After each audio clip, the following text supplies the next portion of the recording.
talk about this bullshit. Every time we go through this, y'all. Fuck you mean? If you're not going to be there for me, then what the hell is you here for? See, this is what I go through on a daily, man. Trying to convince everybody this ain't no hobby that I just picked up last year. See, this is exactly why I do music, because you be on that bullshit. What you mean I don't spend no time with you? They don't understand that I'm not out here ignoring them. My girl calling me like, when we gonna spend time? My family talk about when you gonna come visit us. Like, I'm out here trying to make moves to better us all. I've been doing this for so long, like it's a second nature. Why wouldn't they expect this from me? From middle school, back when I was freestyling in the lunchroom tables, banging over beats, walking to friends' houses for ciphers. Like, this is the stuff I grew up on outside of having to be confounded in my family because I came from a group of pastors. Granddad was a pastor, Pop was a pastor, and I'm a rapper. Like, it look crazy. Why can't anybody accept this from me? Like, this is what I really do. Instead, I gotta sit here and try to argue with them instead of focus on my craft. I just need to get away. I need to hit the booth.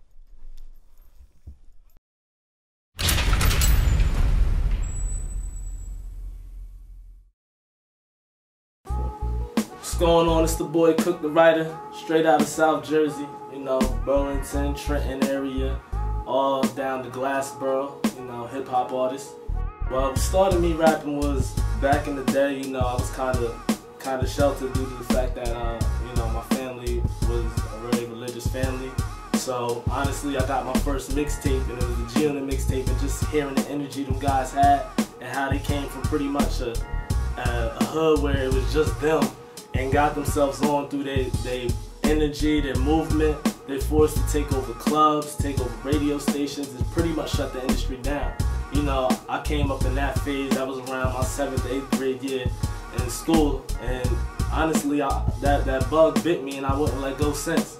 I would follow Lloyd Banks the most because I was always onto the punchlines and the witty comments he would make. So I would kind of, you know, memorize verses he would did and try to recite them, or like, you know, play off of them and say them as if it was myself.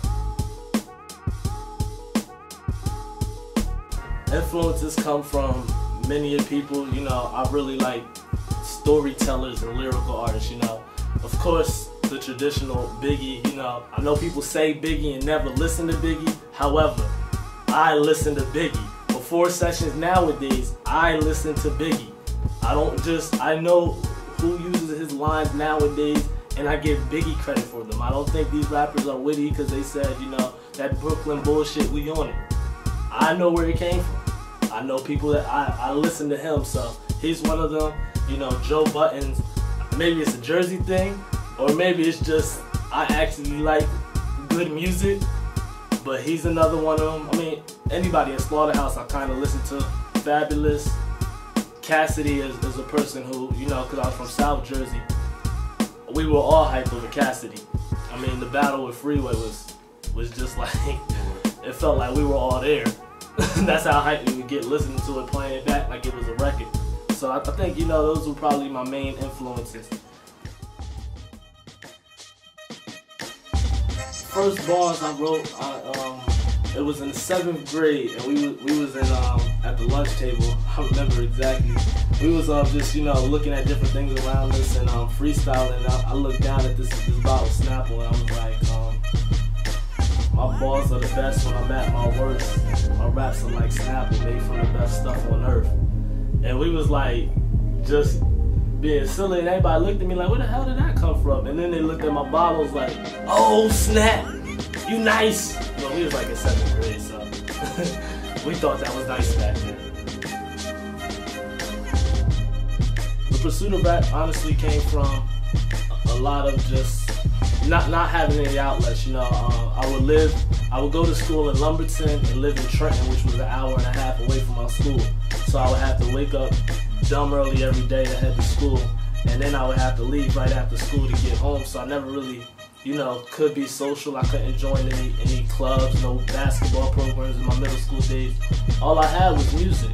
And at the time, you know, my brother, 5 years older than me, that was the only one that was around. However, he was in high school, so he was driving and going to get joints and just leaving me at the crib. I ain't had nobody to talk to. So it was either got to a point where I either went crazy and talked to myself, or I grabbed these beats and just started speaking to them. That honestly began to soothe me in a lot of ways, and would really, you know, set it off from not only myself but made my family realize I was serious. Was after due to circumstances we kept moving around and we lost our house a couple times, and you know, just situations trying to lean on and depend on family, and you know, things fell through. You know, it's water under the bridge now, but at the time I was really hurt by it.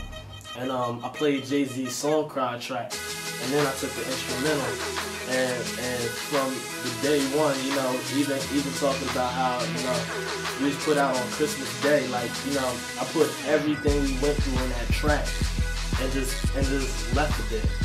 And to this day, you know, that honestly, that has to be my personal favorite verse I've done, because it honestly captured where I was at in my life and everything that I was going through, and it soothed me. It stopped me from having to feel alone in this world. It stopped me from having to feel like, you know, I needed to depend on people, because I had these tracks, I had these beats that I could vent over.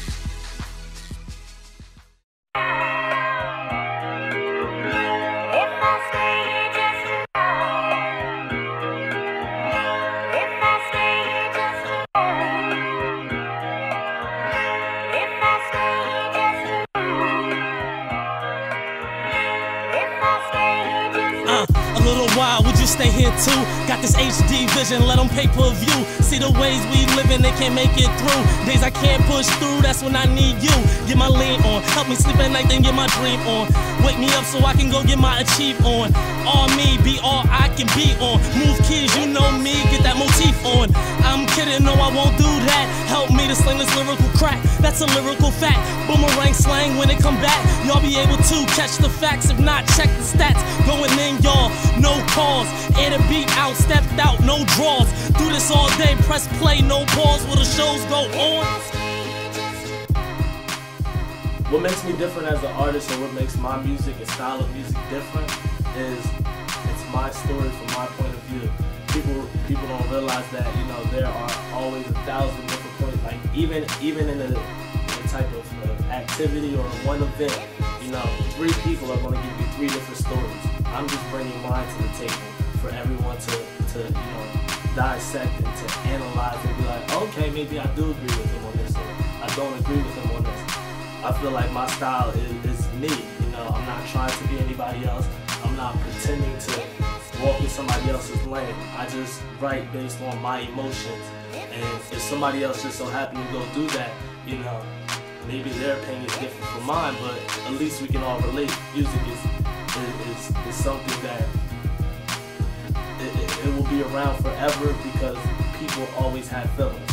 People forget to focus on, you know, the going through feelings. We just rather make the, you know, just go plain stupid and forget about what you're going through music, versus talking about, you know, real problems that people have, people losing their jobs, people, you know, losing family members, or even some celebratory things in their life, like, you know, new life. You know, people don't capture those feelings anymore, and that's why I like to make that timeless song that speaks to you no matter what you're going through.